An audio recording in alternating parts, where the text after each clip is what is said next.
Gelapnya cuaca, pasang berita, malam terjaga.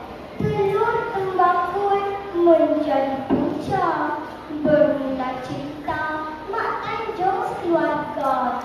Pada zaman dahulu, di sebuah kampung, tinggal Mak Tanjung bersama dua anaknya. Melo dan Pekan.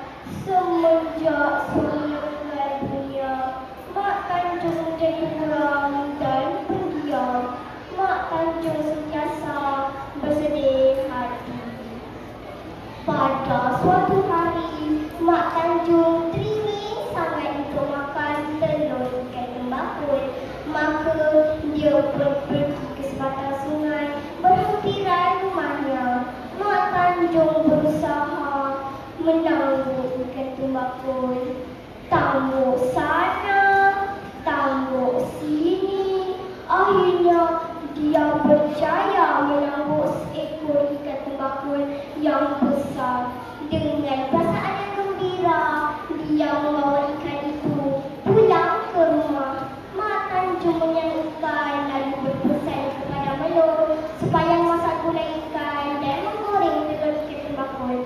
Melo, kau masaklah ikan dan telur ini. Makan dalam pulau Pekan, nak. Jika mak lambat pulang, jangan lupa tinggalkan sedikit minyak untuk mak.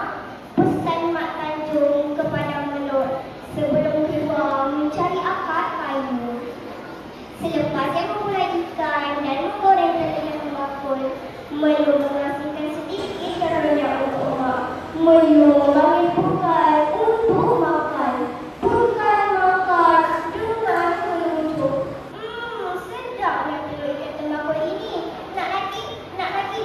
Pekan, kamu janganlah asyik makan telur ini sahaja.